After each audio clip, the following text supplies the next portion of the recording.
Oo nga din.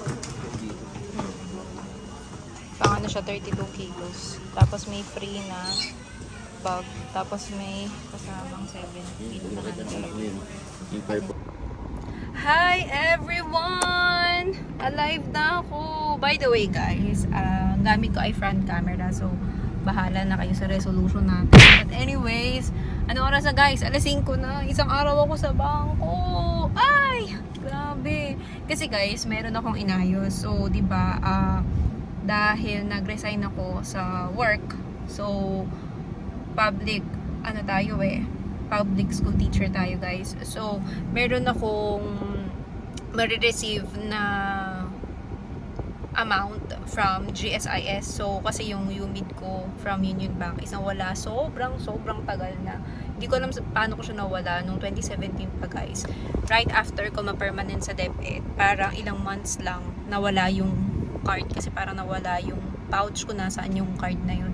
So, ngayong 2026 ko lang siya pina-replace kasi guys. Syempre gagamitin natin guys, 'di ba? So ngayon, yun.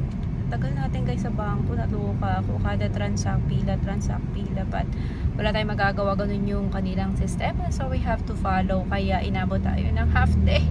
Girl, kalahati. Nung pecha ako pumunta ng bangko kanina, parang 11. Ano oras ako nayari? Girl, parang 3 o'clock mahigit. Girl, ganun kataga.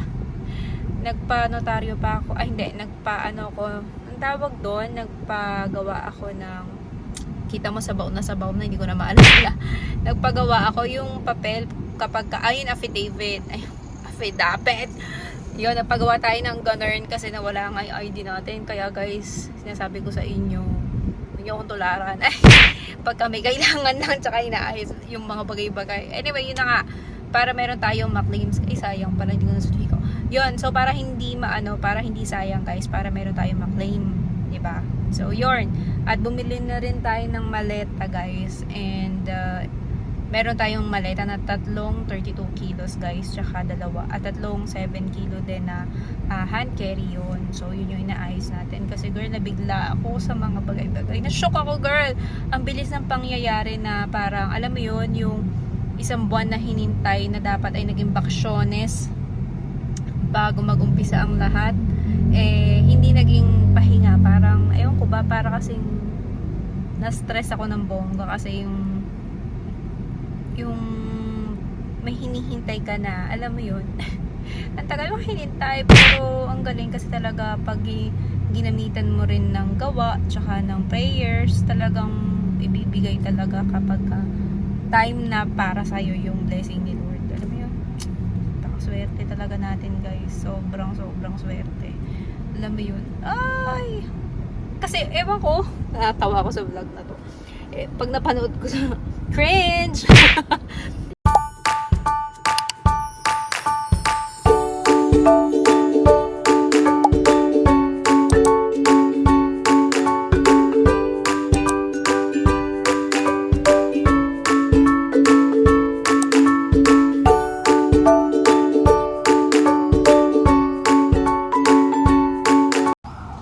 Okay, hi everyone. So, nandito tayo guys sa Mavin, dito sa may San Leonardo. So, tayo ay may set sa ating mga close friends na tagagapan, tsaka gawin ng San Leonardo ba yun? Yup. Kaya dito kami sa Mavins, sa may San Leonardo, para ano siya, in between. So, para lapit-lapit lang din sa lahat. So, quick lang to guys, to catch up before we go. Ay, char.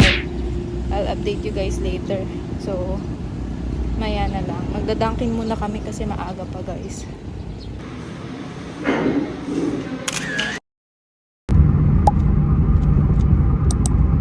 Everyone, good morning. So, today is, ano oras na ba? Aga pa. So, yan guys, nasa 21st floor tayo dahil magpapa-check up tayo sa Shinigawa. Yan. And I'll update you guys kasi pang 1 year check up ko na. Let's go.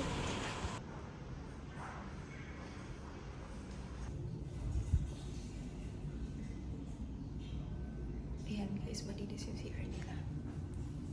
And guys tayo kasi tapos na tayo screen. Tapos, i-check up na tayo ng doktor. Okay guys, tapos i-check up natin. So, okay yung mata natin. 2015 pa ang grado. So, ano na yan, nasa 15th floor nabibigay ko. Kasi guys, pang 21st floor yung Shinagawa dito guys sa BGC. And, we're gonna go to daddy kasi magkakain na kami. Tapos babalik na kami agad guys ng Kabanatuan. Kasi madami pa kasing aasikasuhin. Kaya, we're going home ASAP. So, yun guys. So, meron ako nun sa mata. That's melanosis. And, okay lang naman. And let's go. Hi everyone! I'm with my hubs. Ayan guys. So, naliligpit na kami ng mga gamit. At sisinop. Yan. So, magulo guys kasi i-clear na natin at ipapamigay na natin yung mga yarn. And, yep. Okay, hi everyone! So, hindi ko na napakita sa inyo guys yung pag-ano namin kanina. So, medyo madilim kasi bumibili lang kami ng prutas guys dito sa may gilid. So, yun na nga. So, nakauwi na kami kanina. Nahakot na namin ibang gamit sa school. So, konti lang naman yung guys. That's mostly yung mga ano na yung mga itatapon na mga hindi na magagamit ng mga papel, ganon. And, by the way guys, bumili kami ng gamot ni nanay. And then, dinaanan din namin yung ibang mga gamit. So, pabalik na kami guys ng bahay. And while daddy is buying some fruits. And, yun guys. And tomorrow is another day. Another lakad na naman. So, we only have 4 days left.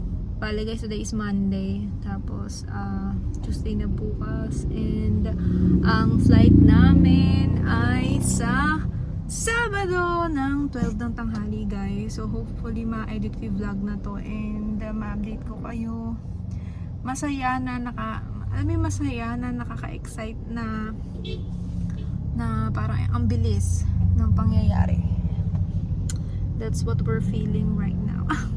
So yun, nagpabili pa ako ng mangga. Wait.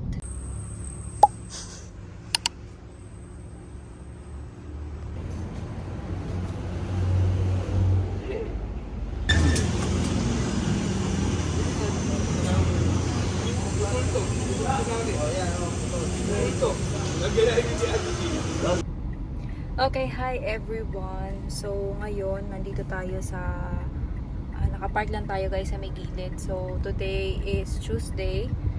It's April 28 na guys. And ilang araw na lang aalis na kami. Alam mo, parang ewan ko, parang hindi siya guys nagsisink in. Nag-uusap nga kami mag-asawa na parang ang bilis lahat ng pangyayari. Parang totoo ba? Ito na ba yun? Yung antagal. Although antagal namin siyang hinintay guys. Swear. Talaga antagal. Sobra. Akala nga namin hindi na siya darating. Pero talaga, alam mo yung pag binigay ni Lord, talaga nakakagulat. Alam mo, ito na ba yun? Para, let's go. Ito na. Anyway guys, ay ampot lang ako girl. So mag-lipstick muna tayo. Ayan. So nagpagupit, pinakita ko sa inyo guys kanina, nagpunta kami sa may skin clinic kasi guys may pinatanggal si daddy sa kanyang katawan na mas mahal kapag doon namin pinagawa sa abroad. So lipstick lang tayo, gamit ko ay Kiko Milano guys.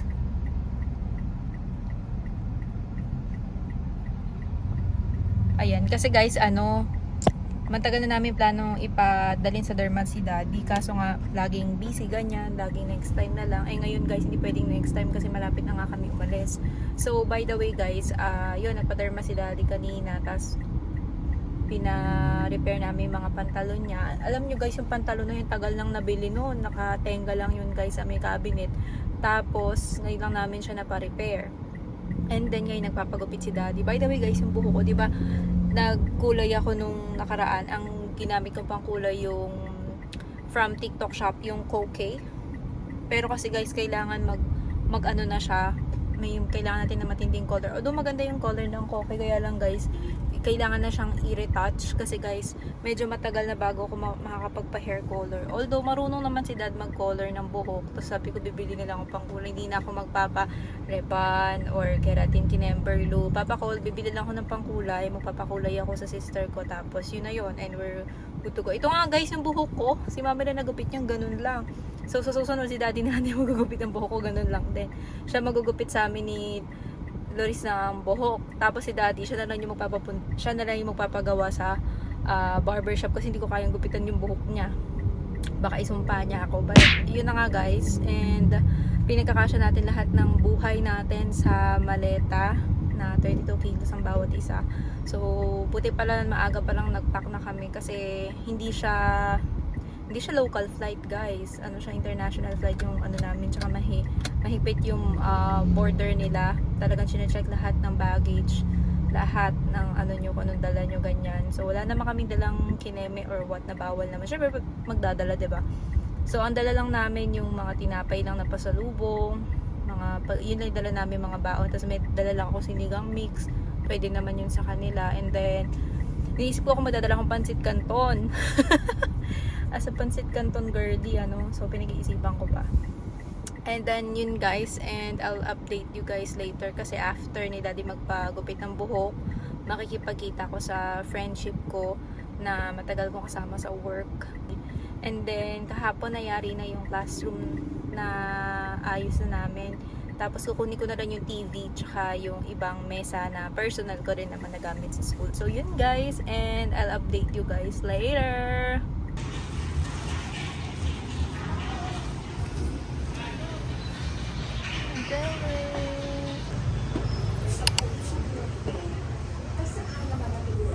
Same lang siya. Doon sa kabit. Ito kasi tamang cellphone. 601. Anong mga iba? Yung Renata.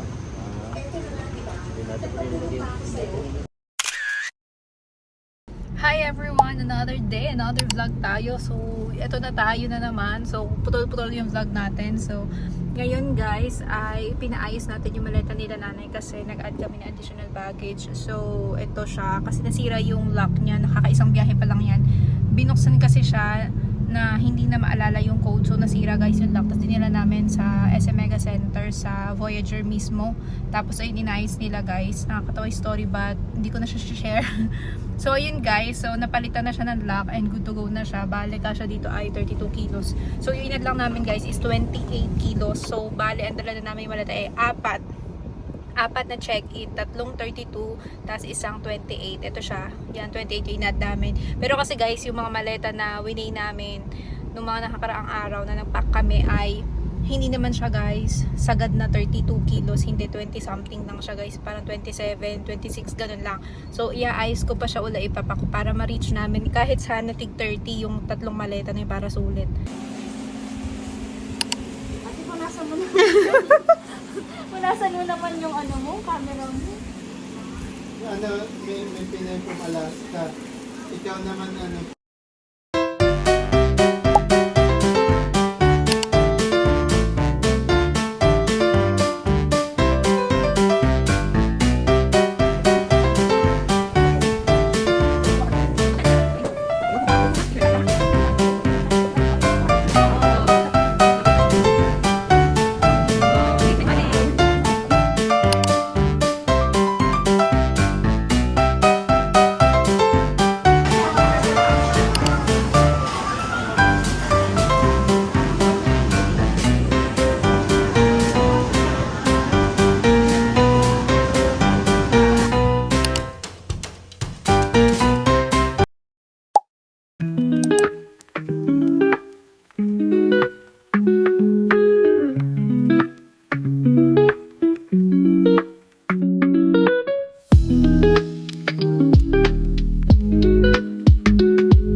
Ayan guys, we're weighing our luggage.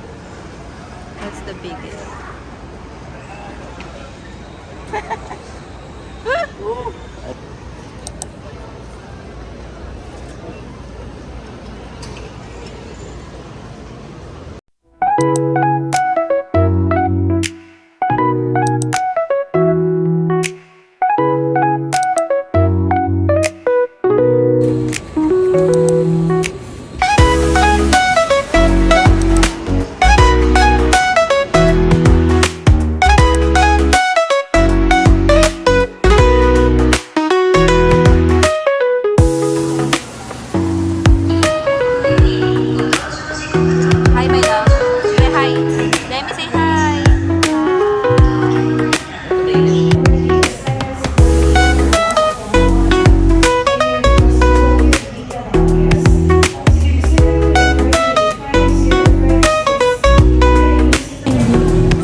The entire Cebu Pacific team headed by Flight Crew Captain Victorio, First Officer Remedios, and First Officer Galvez. Together with your cabin crew, we thank you for making Cebu Pacific a part of your important moments. It was truly a pleasure to have you all on board, and we do hope to fly to more fun in the future. Once again, thank you everyone for flying Cebu Pacific. Say hi, my love. We made Australia. We're here in Melbourne. Wait, my love. Over there? Yeah. It's not moving.